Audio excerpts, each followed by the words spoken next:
On Mother's Day, my son stood in my doorway holding flowers too bright for a house this quiet. They smelled expensive. Roses. The kind you buy when guilt has already decided what words will follow. He kissed my cheek, careful, like I might break, and glanced around the room. His eyes lingered on the cracked wall near the window, the old sofa, the blanket folded too neatly for someone who has nowhere else to go. "Mom," he said gently, "Clara still sends you the money every month, right? I just want to be sure you're comfortable." For a moment, I thought I'd misheard him. The word money echoed inside my chest like a dropped plate that hadn't shattered yet. "How much?" I asked, already afraid of the answer. 5,000, he said easily. "Every month." My fingers tightened around the edge of my apron. $5,000. For 8 months, I had been stretching donated groceries, counting coins at the pharmacy, and whispering prayers before opening my electricity bill. The church down the street had started slipping food boxes onto my porch, no questions asked. I never complained. I never called my son. And yet, according to him, I had been receiving more money in 1 month than I used to live on in a year. I swallowed. "The church has been helping me," I said softly. His smile disappeared. Before he could speak, the air in the room changed. Perfume arrived before footsteps. Expensive. Sharp. Confident. My daughter-in-law entered like she owned the silence. Perfect hair. Silk dress. Heels that didn't belong on my worn wooden floor. She smiled at me the way people smile at things they've already measured. "Oh, Mother," she said sweetly, setting her purse down. "You always forget. I bring it to you personally every month." Forget. That word landed harder than any insult. My memory still knew every bill, every prayer, every night I went to bed hungry pretending it was fasting. I looked at her hands. No envelope. No receipt. Just manicured nails, and a diamond ring that caught the light like a lie that didn't blink. "If you brought it," I replied calmly, "then it never reached me." Silence filled the room. Thick. Heavy. My son looked between us, confused, torn. "Clara, I transferred the money to you. You said you give it to Mom." She laughed softly. "Of course I do. Maybe she's just forgetting lately." Old age. Again. I nodded slowly. Some truths don't need shouting. They need patience. After they left, the house felt colder than before. I sat alone at the table, the flowers untouched, their brightness suddenly cruel. $5,000 a month. 8 months. $42,000. I opened my old notebook that night, the one where I used to write grocery lists and prayers. On a clean page, I wrote just 2 lines. Find the truth. Trust no smiles that come too easily. I didn't cry, because somewhere deep inside, something sharper than sadness had woken up, and it was watching carefully. I thought the money was missing. I didn't yet know it was being spent in my name. The next morning, I woke before sunrise. Not because I couldn't sleep, but because my mind refused to stay quiet. It kept circling the same question like a bird trapped indoors. If the money was sent, where did it go? I made tea and sat at the small kitchen table, watching steam rise like unanswered prayers. The flowers my son brought were already wilting. I hadn't touched them. I didn't want beauty that arrived wrapped in confusion. After breakfast, I pulled out my old ledger. Habit dies slowly when you've spent a lifetime counting every dollar. Page after page, neat handwriting, dates, medicine, groceries, utilities. Every expense accounted for. What wasn't there mattered more. No deposits. No transfers. No $5,000. Not once. By mid-morning, I was standing inside the bank I'd used for decades. Same counters. New faces. A young teller with kind eyes smiled at me. "How can I help you today, Mrs. Hayes?" I slid my passbook across the counter. "Could you check if there have been any recent transfers into my account? My son believes he's been sending money." She typed quietly. Her smile faded. "I'm sorry," she said gently. "There's nothing like that here. Just a small interest payment from February." My chest tightened, but my voice stayed calm. "Are you sure? $5,000 every month." She checked again. Slower this time. Then she shook her head. Outside, the air felt heavier. The truth had weight. It pressed down on my shoulders as I stood on the sidewalk, Cars rushing past like life had no patience for betrayal. Someone was lying. At home, I didn't sit down. I didn't cry. I didn't call my son. I wrote dates, times, every visit Clara had ever made, every excuse, every smile. I wrote it all down carefully, like evidence instead of emotion. 3 days later, she came again. Her car was new. Too new. White. Polished. Temporary plates. She stepped out wearing sunglasses and confidence, carrying a gift basket like a peace offering wrapped in ribbon. "Mother," she said brightly. "Just checking on you." I looked at the car, then at her. "That's a beautiful vehicle." She laughed. "Oh, it's just a lease. Nothing fancy." I gestured to the chair on the porch. "Sit. Let's talk." She perched lightly, like someone ready to leave at the first sign of discomfort. I poured iced tea. My hands were steady. "Clara," I said, "where is this month's money?" Her smile hesitated. Just for a breath. "Oh, I must have left the envelope in the car." I nodded. Again. She didn't answer. I continued, my voice soft. "I went to the bank. There's nothing. Not now. Not before. 8 months of nothing." She sipped her tea without swallowing. "Banks make mistakes." "So do people," I replied. Silence settled between us. Even the birds stopped. She stood quickly. "I'll check on it. I promise." As her car pulled away, I opened my notebook and wrote one line. "She knows that I know." That evening, I didn't call my son. I called his office. I didn't accuse. I didn't explain. I simply asked to speak to someone in accounting. A woman answered. Professional. Careful. "Yes," she said after a pause. "The transfers do exist. Same amount. Same day. To me." I asked. Another pause. "The recipient name matches yours," she said slowly, "but the account number is different." I closed my eyes. Different account. My name. Not my money. Someone hadn't just taken the funds. They had built a shadow version of me to do it. I thanked her and hung up. That night, I sat alone listening to the clock tick. Each second sounded like a warning. This wasn't neglect. This wasn't misunderstanding. This was design.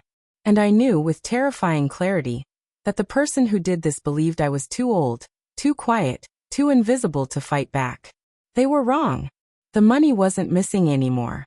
It was traced, and it led somewhere I never expected. The man knocked just after 9 in the morning. Not the polite tap of a neighbor. Not the hurried knock of a delivery. This was steady. Certain. The kind of knock that already knows it will be answered. When I opened the door, he stood straight, suit pressed, eyes calm. Mid-50s maybe. A man who had spent his life around numbers and learned when they stopped behaving. "Mrs. Hayes," he said, offering a small nod. "My name is Bennett. I work with your son." The air shifted. I stepped aside and let him in. We sat at the kitchen table where my husband used to read the paper. Bennett placed a thick folder between us, his hands resting on it like a doctor preparing to speak. "I was informed you made an inquiry with our accounting department," he said carefully. "After reviewing the records, I thought you deserved clarity." He opened the folder. Pages slid out. Clean. Precise. Ruthless. 8 transfers. $5,000 each. Sent every month without fail. My son's name at the top. My name listed as recipient. And then beneath it, a detail that made my vision blur. Account holder. Clara Hayes. I pressed my hand flat against the table. She opened a secondary account. Bennett continued, voice low. "Used your name. Your identity. The authorization bears your son's signature, but I believe he never realized what he was signing." "How?" I whispered. Bennett exhaled slowly. "Trust is a powerful blindfold." He turned another page. Spa charges. Luxury stores. Airline tickets. A down payment on a vehicle. All paid with money my son thought was keeping his mother warm and fed. I felt something tear quietly inside my chest. Not loudly. Not dramatically. Just enough to change the shape of my heart forever. "She's also been using a company credit card," he said. "We noticed irregularities. At first, we assumed it was business related." How much? I asked. Nearly 30,000. I closed my eyes. That was the car. The perfume. The silk dresses. All paid for with my name. Does my son know? I asked. Bennett shook his head. No. And that's why I came. If this proceeds carelessly, she'll convince him you're confused. Or bitter. Or unwell. He didn't say it, but we both knew the word. Old. I opened my notebook and wrote while he spoke. Dates. Amounts. Truths that didn't flinch. What do you want to do? Bennett asked. I looked at the sunlight falling across the table. It reminded me of mornings long ago, when I believed love alone protected a family. I don't want revenge, I said. I want the truth to speak without my voice breaking. He nodded. Then we let the numbers talk. After he left, I sat very still. That afternoon, I called my son. I didn't accuse. I didn't cry. I invited him and Clara to dinner. He sounded relieved. Happy even. I miss your cooking, Mom, he said. I smiled. So did she, I imagined. Confident. Comfortable. Unaware that every lie she'd ever told was now neatly printed and waiting. I set the table that night with care. Candles. Clean dishes. Ordinary warmth. Because liars relax when things feel normal. And I needed her relaxed. I didn't confront her. I invited her. And laid the trap gently, like a mother would.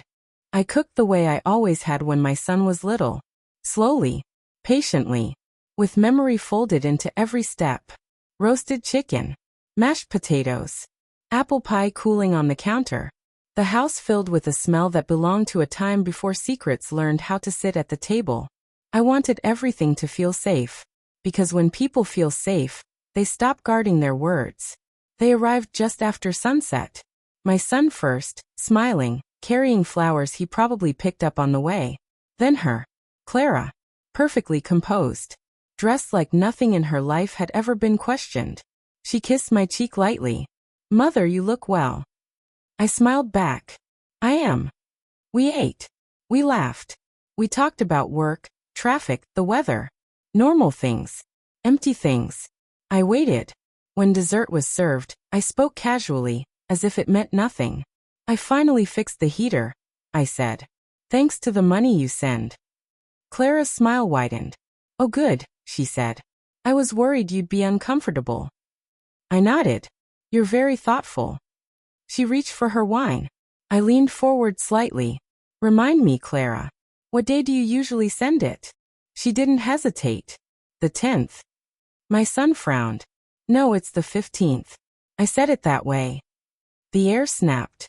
Just for a moment. Clara laughed too quickly. Oh right. I meant the 15th. I smiled gently and said nothing. After dinner, as they stood to leave, I touched her arm. Next time bring the receipt. I'd love to keep better records. Her fingers trembled. That night, I wrote one line. She contradicted him. And the truth leaned closer. That lie was small. But it cracked something, and cracks always spread. The house felt different after they left. Not quieter. Not emptier. Sharper. Like the walls themselves had leaned in to listen, and were now holding their breath. I washed the dishes slowly, letting the warm water steady my hands. I replayed the dinner in my mind, not with anger, but with precision. Clara's pause. My son's frown. The way she laughed a second too early. A lie doesn't scream when it's caught. It stiffens. The next morning, my son called. That alone told me everything. Mom, he said, trying to sound casual. You're sure you've been getting the money, right? I smiled to myself, though he couldn't see it. I never said that. I replied gently. I said I'm comfortable. There was silence on the line. I could almost hear him sitting somewhere expensive, suddenly unsure of the ground beneath his feet. Clara says she gives it to you in cash, he said. In envelopes, I added. Yes, he replied quickly. That. And you've never seen one of those envelopes? I asked. Another pause. No, he admitted. But I trusted her. I closed my eyes. I trusted her too, I said softly. That was all. I didn't push. I didn't accuse. Doubt grows best when it believes it arrived on its own. 2 days later, Clara showed up unannounced. No gift basket this time. No perfume clouding the air. She stood on my porch with tight lips and restless hands. Mother, she said, voice brittle. David is worried. You shouldn't confuse him. I studied her face. The cracks were visible now. I'm not confusing anyone, I replied. I'm just asking questions. You're making him doubt me. I tilted my head. If the truth causes doubt, perhaps it deserves it. Her eyes flashed. You're doing this because you don't like me. I almost laughed. No, I said calmly. I'm doing this because you used my name. She went still. The silence stretched so long it became loud. I don't know what you think you know, she said carefully, but you should stop digging. It won't end well. There it was. Not denial. Not apology. A warning. I nodded. I've already found what I was looking for. She stepped back as if struck, then recovered, her mask sliding back into place. You're old, she snapped quietly. People will believe me.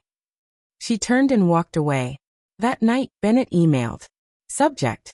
Confirmation. The message was short. The account is fraudulent. Opened with forged identification. Funds transferred monthly as stated. I have secured copies of everything. Attached were documents that didn't care about charm or youth or excuses. Numbers don't forget. They don't soften. They don't lie. I printed them all. I placed them in a single envelope and wrote one word on the front. Truth. I didn't plan to use it yet. Because something else was happening. My son started calling more often. Asking careful questions. Speaking slower. And Clara. She started making mistakes. She thought fear would silence me. Instead, it made her careless. And carelessness leaves trails. Fear changes people. In some, it sharpens the mind. In others, it loosens the grip. Clara belonged to the second kind. After her visit, I noticed the smallest things. Missed calls she forgot to return. Stories that didn't line up. A confidence that now felt forced, like a smile held too long. She was rushing. And when liars rush, they forget one important rule. They start repeating themselves. 3 days later, my son came alone. No flowers. No smile. Just tired eyes and a jacket he forgot to take off when he sat down. Mom, he said quietly. I went through my statements. I said nothing. I poured him tea. She told me the money was always in cash, he continued. But the transfers are digital. Automatic. Every month. I nodded slowly. Yes. She said she used different banks sometimes, he added. But the routing numbers never change. I watched his hands shake around the cup. And he whispered. She slipped up. That was the moment. What did she say? I asked. She mentioned a spa in Houston, he said. Said she wanted to take you there once. When you were feeling better. I inhaled gently. And you've never been there, he finished. But the charge was on my company card. The same day as one of the transfers. He looked at me like a child realizing the dark isn't empty. I trusted her with everything, he said. My money. My business. You. I reached across the table and placed my hand over his. You trusted because you loved, I said. That was never your failure. He swallowed. I want to see what you know. I stood. From the drawer, I took out the envelope. I placed it between us. He opened it slowly. Each page took something from him. Confidence. Certainty. The last excuse he wanted to believe. When he finished, he didn't cry. He just sat very still. She used your name, he said hoarsely. My wife. Used my mother's name. Yes, I replied. And she thought I'd be too quiet to notice. He closed the envelope and pushed it back toward me. What do you want to do? He asked. I looked at the window. At the light falling across the floor. I want her to explain, I said. Without screaming. Without hiding. With witnesses. He nodded once. I'll make sure she comes. That evening, Clara called. Her voice was sweet again. Too sweet. Mother, she said. David says you're upset. I hate misunderstandings. I smiled to myself. So do I replied. Come for dinner on Sunday. Let's clear everything up. She hesitated. Then she agreed. Because she thought she could still talk her way out. She didn't know that the numbers were already waiting. She believed Sunday dinner would save her. She didn't know it would be where everything ended. Sunday arrived dressed like mercy. Soft light. Clear sky. The kind of day that pretends nothing bad has ever happened inside a family. I set the table early. 3 plates. 3 glasses. Nothing extra. Nothing dramatic. I wanted the room to feel ordinary, because ordinary rooms make extraordinary truths louder. At the center of the table, I placed the envelope.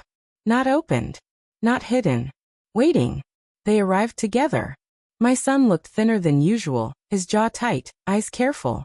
Clara held his arm, smiling too brightly, like someone performing for a mirror instead of a room. She kissed my cheek. "Mother, you look wonderful." I stepped back and studied her. "So do you." We sat. Dinner began with polite conversation. Weather. Work. A charity event she mentioned twice, unprompted. I noticed that. My son barely spoke. Halfway through the meal, I folded my napkin and placed it beside my plate. "Clara," I said calmly, "I need you to explain something." Her smile froze just slightly. "Of course," she said. "Anything." I slid the envelope across the table. She glanced at it, then laughed. "What's this? Another misunderstanding?" My son didn't look at her. "Open it." Her fingers hesitated. Then she did. The sound of paper felt loud. Her eyes moved quickly at first, then slower. Then not at all. The color drained from her face. "This is ridiculous," she said sharply.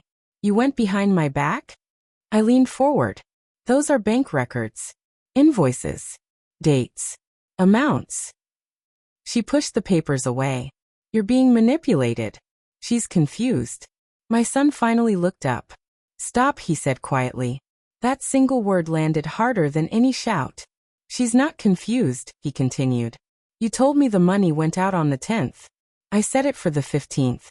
You said you gave it in cash. It was digital. You mentioned a spa charge you never told me about." Clara stood abruptly.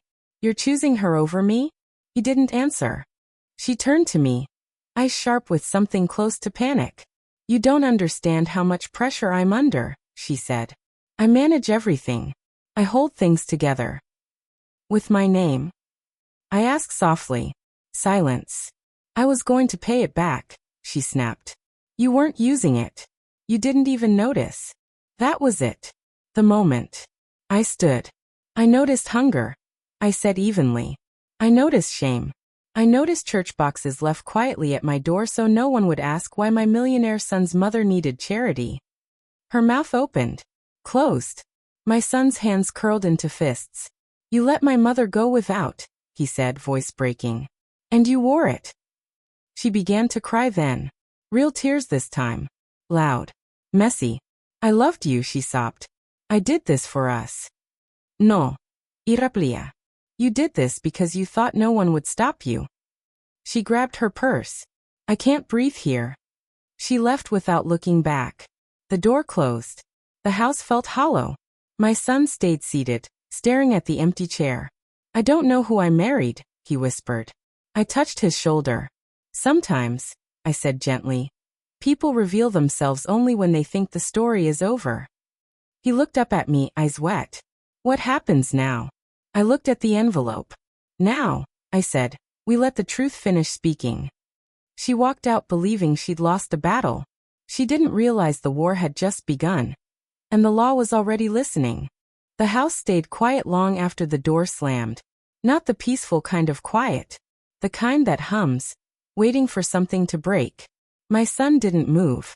He sat at the table, elbows resting where her hands had been moments before, staring at nothing. "I should have seen it," he said finally. "All the signs were there." I gathered the plates slowly, giving him time. "Truth needs room to breathe." "She chose moments when you were busy," I said. "That's not love. That's strategy." He flinched at the word. That night he didn't go home.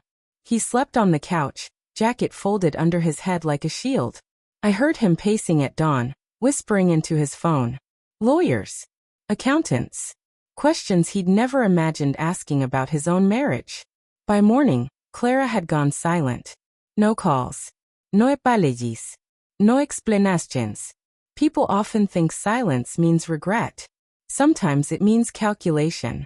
Bennett arrived just before noon, folder in hand, expression grave. She's moving money, he said without sitting down. Closing secondary accounts. Shifting balances. It's sloppy. Why sloppy? My son asked. Because panic makes people rush, Bennett replied. And rush transactions leave trails. I watched my son's face harden. Something inside him was changing shape. Can she erase it? He asked. No, Bennett said firmly. Not anymore. He laid out new documents. Screenshots. Timestamps. A recorded call where Clara authorized a transfer using my name. My name. Used like a costume. She doesn't know we have this, Bennett added. But we need to move quickly. That afternoon, a woman named Amelia Rowe called. Her voice was calm, precise, sharpened by years of courtroom air. This qualifies as elder financial exploitation, she said. And marital fraud. With sufficient evidence for court. My son closed his eyes. She used my mother, he said quietly. Yes, Amelia replied. And the law does not take kindly to that. By evening, a formal notice was prepared. I didn't read it right away. I held the envelope and felt its weight. Justice is heavy when it involves blood. When Clara finally called, it was late. Her voice was soft, measured. We need to talk, she said. I agree, I replied. She paused. Alone. No, I said gently. Never alone again. She exhaled sharply. You're ruining everything. No. Y correcta. I'm ending what you started. She hung up. The next morning, the court papers arrived. Stamped. Official. Unforgiving. My name at the top. Her name beneath it. I didn't feel triumph. I felt tired. My son stood beside me, reading every line. She's going to hate me, he said. I placed my hand over his. She already chose herself, I replied. This isn't about hate. It's about truth. Outside, the wind moved through the trees like a quiet witness. For months, I had been invisible. Now the truth had a voice. And it wasn't shaking. The courtroom would decide the money. But the next choice would decide my son's future. And it would hurt far more. The courthouse smelled like old paper and new fear. My son walked beside me, his steps slower than usual, as if each one carried a question he wasn't ready to answer. Clara sat across the room with her lawyer, hair pulled back, face composed, grief carefully rehearsed. She didn't look at me. That told me everything. When the judge entered, the room shifted. Power has a way of silencing excuses before they're spoken. Amelia spoke first. Calm. Precise.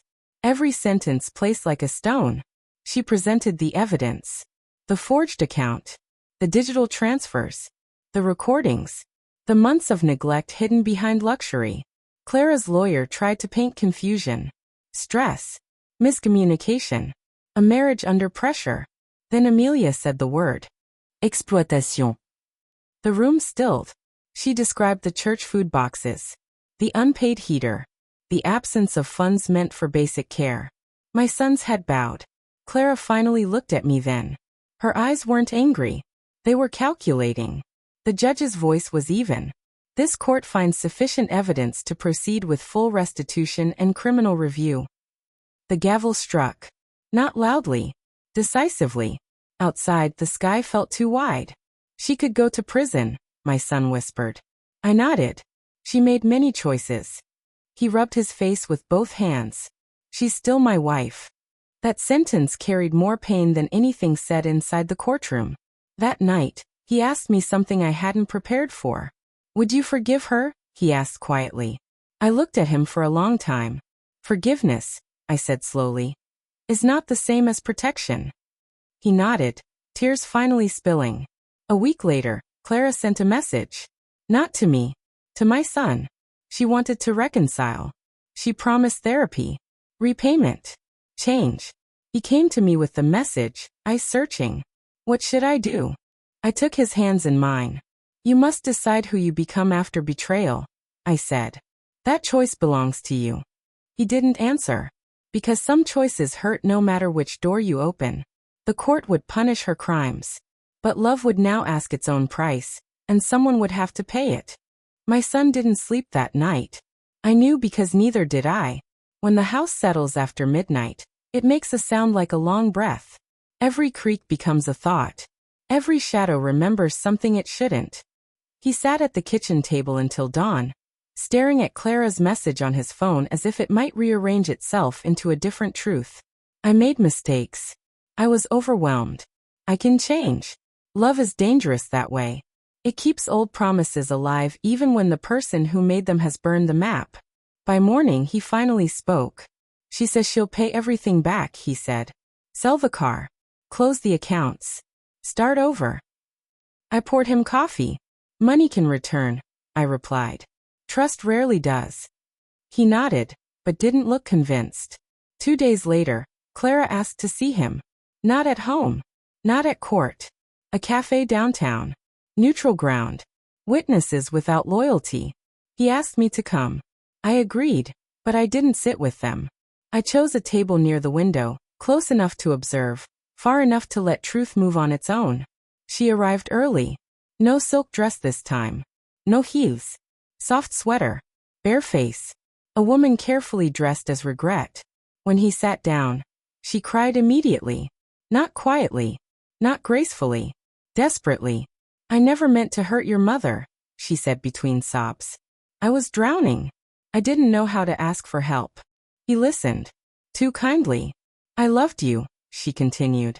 Everything I did was for our future. She reached for his hand. He didn't pull away. That was the moment my chest tightened, because I recognized the pattern. She wasn't confessing. She was negotiating. I'll testify that it was a misunderstanding, she whispered. If you support me, we can tell them it was shared money. Marriage money. His eyes flicked toward me just once.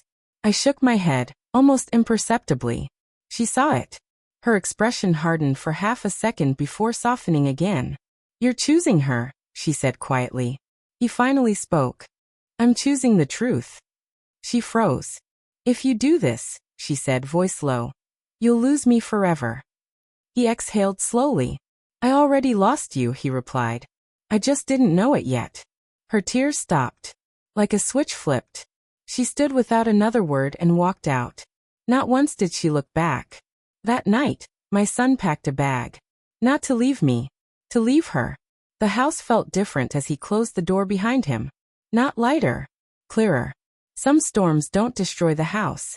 They remove what was rotting inside. I thought the worst was over. I didn't yet know what Clara would do when love failed, and pride took over. Clara didn't disappear. She transformed. For days there was silence. No messages. No calls. No apologies dressed as concern. That kind of silence isn't peace. It's pressure building behind a closed door. Then the rumors started. A neighbor mentioned seeing my name on a local forum. A distant cousin called, confused, asking if I was ill. An old friend from church asked gently if I needed help again. Clara had begun rewriting the story. According to her, I was fragile, forgetful, manipulative. A grieving old woman poisoning her son against his wife. She never mentioned the money. She didn't have to. Pride doesn't defend itself with facts. It attacks credibility. My son came home that evening furious, phone clenched in his hand. She's telling people you're not well, he said. That you imagined everything. That I'm being controlled. I sat down slowly. That was always her backup plan, I said. If the truth fails, discredit the witness. The next morning, something worse arrived. A letter. Official. Clinical. Cold. A request for medical evaluation. Filed anonymously. Claiming concern for my mental fitness. My hands didn't shake when I read it. But my heart did. She's trying to declare you incompetent, my son said, voice breaking. If she succeeds, she could challenge the case. Control assets. Silence you. I nodded. She's running out of options. Bennett confirmed it later that day. She contacted someone in elder services, he said. Not enough evidence yet, but it's a move. I felt the weight of it then.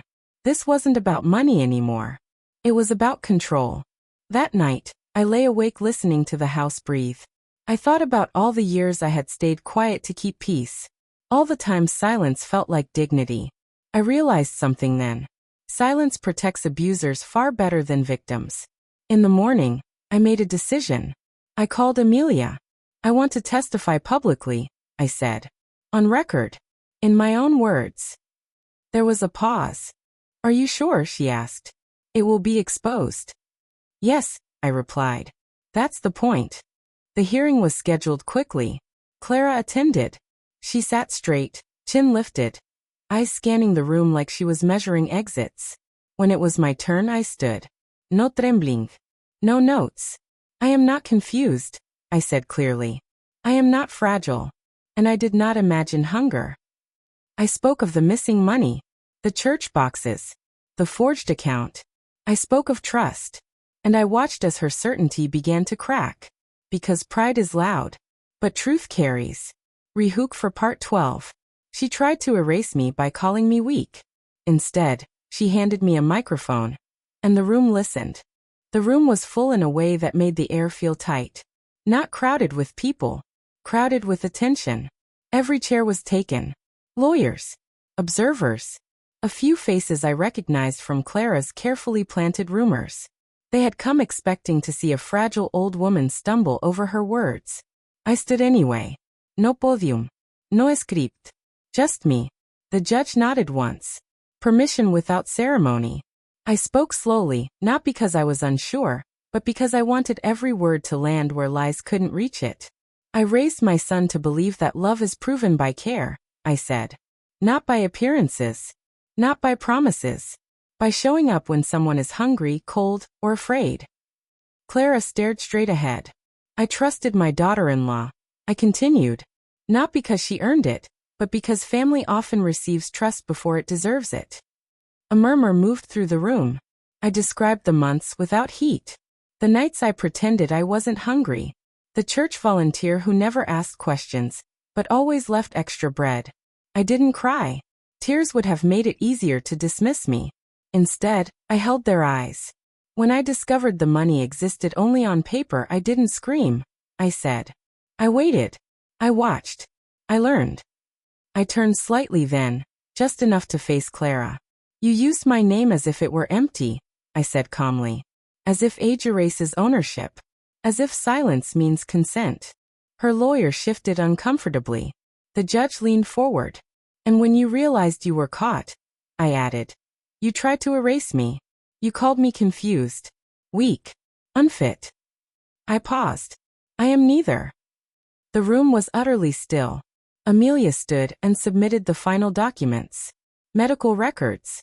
Independent evaluations. Statements from the church. Evidence doesn't argue. It arrives. The judge's voice was measured but firm. This court finds the allegations of incompetence unfounded and malicious, he said. Further attempts will be considered retaliatory. Clara finally looked at me then. Her eyes weren't angry anymore. They were afraid. Outside, cameras waited. Questions hovered. I walked past them. I had said enough. That evening, my son hugged me like he hadn't since childhood. Tight. Wordless. Real. I'm proud of you, he whispered. I rested my head against his shoulder. I didn't do this to be brave, I said. I did it because staying silent hurt more. We thought it was over. We were wrong. Because when control is lost publicly, desperation becomes reckless. And Clara was about to make her final move. She failed to silence me. So she decided to burn everything instead, including herself. The call came just after midnight. Not from Clara. From the police. My son answered first.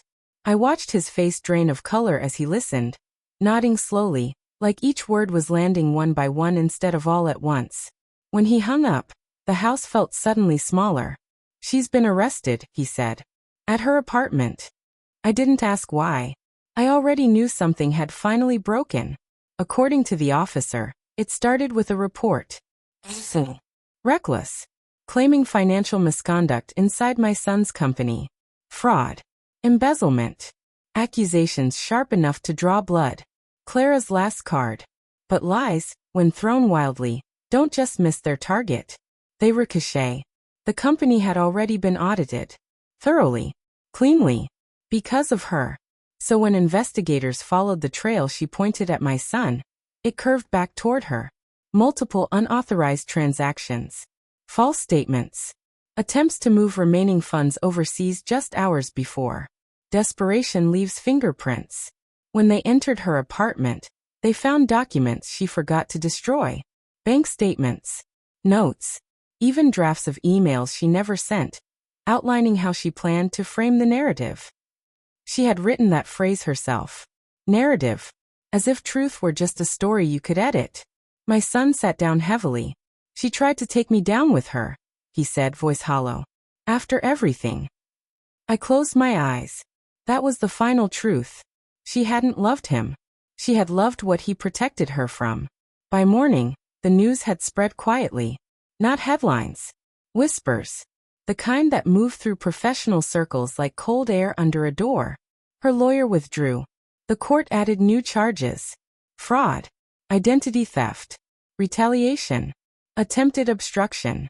Each word felt heavier than the last. My son visited her once. Just once. He didn't tell me what she said. Only that she cried again. Not loudly this time. Not performatively. Small. Broken. Real. I didn't recognize her anymore, he told me afterward. Or maybe, I finally did. Weeks passed. Restitution was ordered. Assets seized. Accounts frozen. The car. The jewelry. The things she used to feel powerful. Returned, not to me, but to the balance she had broken. I didn't want her things. I wanted my name back. One afternoon, a letter arrived. From her. Short. Careful. Handwritten. No excuses. No blame. Just one sentence that sat heavily in my lap. I thought if I controlled everything, I wouldn't lose anything. I folded the letter and placed it in my notebook, between the pages of dates and truths. A reminder. Control always costs more than it promises. That night, my son and I sat on the porch, watching the sky darken. I don't know who I am without her, he admitted. I reached for his hand. You're the man who chose truth when it hurt, I said. That's a beginning, not an ending. He nodded slowly. But I felt it then. The story wasn't finished. Because justice had spoken. But healing still had one last test. I thought the fire she set had burned itself out. I didn't yet know the last ember would land inside me and ask for forgiveness. The letter stayed in my notebook longer than I expected. Not because I reread it often, but because I needed time to understand what it asked of me. Forgiveness is a word people throw around lightly, like it has no weight. Like it's something you give away and walk off lighter. That isn't how it feels when betrayal has your name on it. Months passed. Winter loosened its grip. The church boxes stopped coming, replaced by groceries I chose myself. My son fixed the heater properly this time. Not as an apology, but as a habit he was relearning. Care without assumptions. Life began stitching itself together in quiet ways. One afternoon, my son told me Clara had accepted a plea deal. No trial. No public defense. Just consequences. She asked about you, he said carefully. I looked out the window. The tree in the yard had begun to bloom again, stubborn and unbothered by last year's storms. What did she ask? I said, if you hate her. I was surprised by my answer. No, I said. But I don't miss her either. That seemed to trouble him more than anger would have. A week later, another letter arrived. This one longer. She wrote about fear. About growing up believing survival meant control. About how power felt like safety until it demanded more and more of her soul. She didn't ask for money. She didn't ask for help. She asked for forgiveness. I didn't respond right away. Instead, I went back through my notebook. The dates. The hunger. The silence. And then I noticed something I hadn't written. Not once had I written the word hate. I realized then that anger had never been my burden. Invisibility had been. So I wrote back. Not a long letter. Not a cruel one. Just 3 sentences. I forgive you for what you did. I do not forgive the choice to silence me. I hope you learn the difference. I sealed the envelope and felt something loosen inside my chest. Not relief. Release. My son read the letter before it was sent. He didn't comment. He just hugged me, longer than usual. I'm trying to learn who I am now, he said. So am I replied. We started small. Sunday walks. Shared meals. Conversations that didn't rush to fix anything. He told me later that forgiving her didn't mean returning to her. That loving me meant protecting the truth, even when it shattered the shape of his life. I was proud of him. But more than that, I was proud of myself. Because I had learned something too. Silence is not dignity when it hides harm. Age is not weakness when it remembers clearly. And forgiveness is not forgetting. It is choosing what you will carry forward. On my birthday, my son gave me a new notebook. Blank pages. Thick cover. For new stories, he said. I smiled. Some stories end with justice. Some end with loss. This one ended with a woman who was no longer invisible. And that, I realized, was enough.